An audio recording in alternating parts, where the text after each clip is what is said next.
So there's a few elements about the month of Iyar that are unique, that are special and different than all the other months of the year. The first thing is that the month of Iyar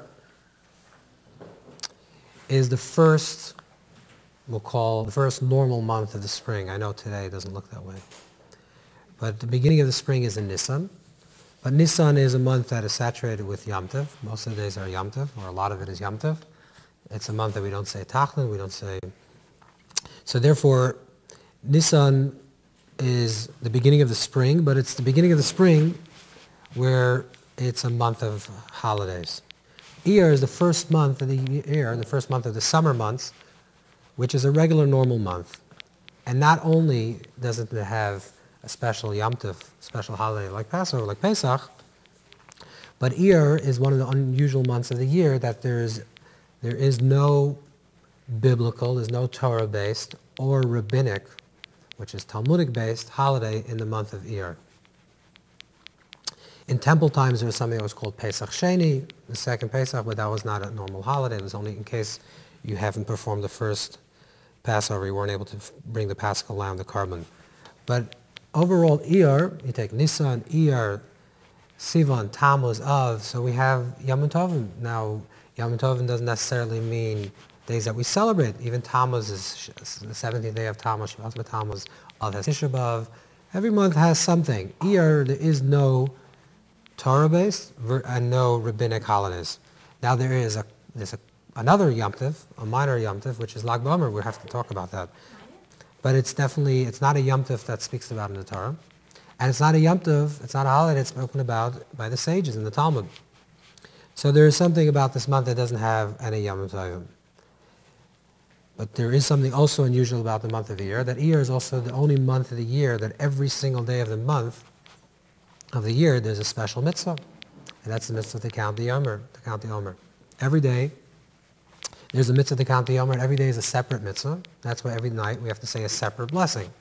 Now it's true that if a person misses one night, they can't say the next night with a blessing. That has nothing to do with it being in a separate mitzvah. It has to do with the idea of tmimos. You can't count number 4 if you didn't count number 3. But theoretically, number 4 is an independent number from number 3. Every day is a separate mitzvah. So we have every day a special mitzvah in the month of Iyar. Also Iyar, we know, and this is already post-Talmudic, but this is a way to be practiced. It says in Code of Jewish Law and Shulchan Aruch, Iyar is a month of mourning, right? It's a month that we don't take haircuts for some parts of the month, and we don't listen to music, and there's no weddings. So what is the month of Iyar? And we also know, I'm sure you're familiar, that you ever heard that Iyar is the month, which is also mentioned in the Gemara, mentioned in the Talmud, that Iyar is the month that is connected with healing. So why is it a time of mourning? Why is Iyar generally a time of mourning? So I'm sure everyone's familiar that it's a time of mourning because there's a story that the Gemara, the Talmud brings down in Yevamos, that there were 24,000 sages of Rabbi Akiva, and these sages died in a period between Pesach and Shavuos, and therefore it's a time of mourning. Right? This is the story that you've heard. The only problem with this story is, since when or why do we have 49 or 33, whatever the days, how much we count, days of mourning for an event that happened close to 2,000 years ago when 24,000 students died? If you know a little bit of Jewish history, I'm sure you're familiar that there were many, many other tremendously devastating things that happened to the Jewish people throughout history. Massacres, pogroms, inquisitions, holocausts, and yet, if there is any day, there's maybe one day that we remember something, but there's not 33 or 49 days that people remember an event that happened thousands of years ago to 24,000 students. And 24,000 sounds like a lot of people, and it is a lot of people. One person is already a lot of person. But 24,000, in terms of numbers, if you compare it to, let's say, the Holocaust, where 6 million Jews were perished, so why don't we celebrate the whole year? We should celebrate the Holocaust and never have haircuts. Why? What is the dying of the 24 sages of Rabbi Akiva so important? You understand the problem? It seems to be very strange. It's a story that happened, but why this idea of national mourning? So we have to understand that.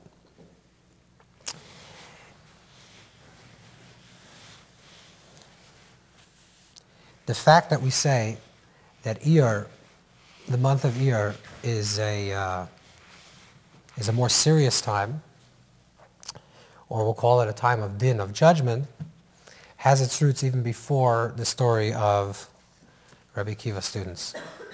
Like we explained a few times, that in Jewish history, things occur which are events, narratives occur in a particular context.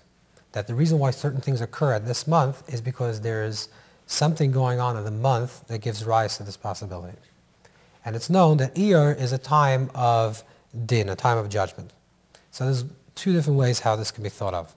One way is the way the Zohar explains, that the 7 weeks between Pesach and Shavuos are similar to the 7 days of separation between spouses, between husband and wife and husband, when the woman is anida, the woman is menstruating. So there are 7 days according to the Torah law that they're separated. And the 7 days correspond to the 7 weeks. So theoretically, Shavuos should have been the 8th day of Pesach, just like there is Shmini Atzeres, the 8th day of Sukkot, is a Yom Tov. So theoretically, Shavuos should have been the 8th day after Pesach. However, because of the level of Tumah, and I'll explain what this means, the level of impurity, just like impurity takes 7 days, over here the national impurity takes to undo 7 weeks. And this is also what the Ramban explains, Nachmanides explains, that the time between the time between Pesach and Shavuos is Chol Hamoed.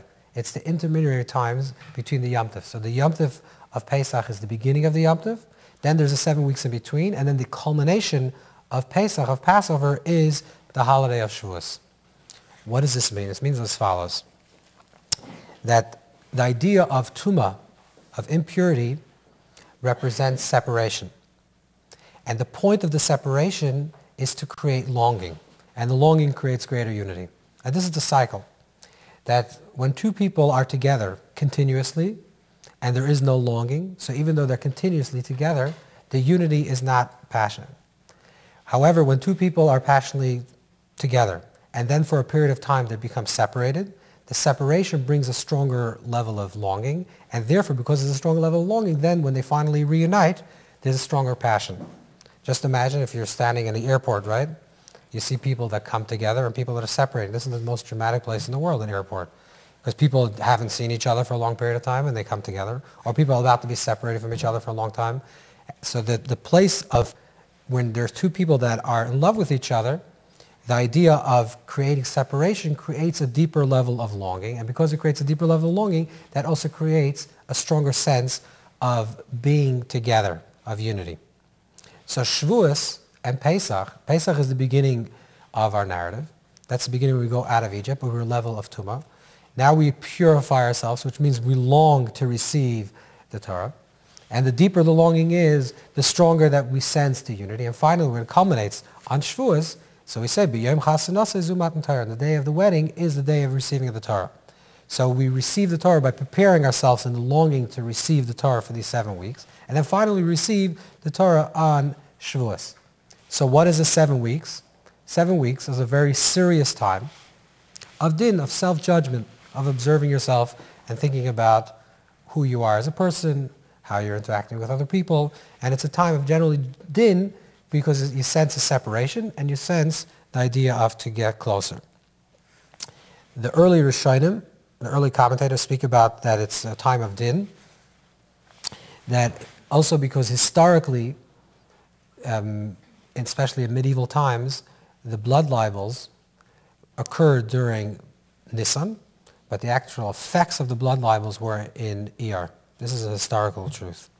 And also interesting, the Aruch HaShulchan and others bring down that many of the decrees against Jews in France and in Germany occurred between this period of time. Many of the worst pillaging of the Crusades occurred during this period of time.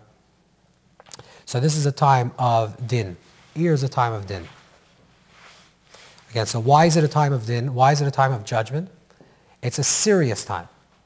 It's an introspective time.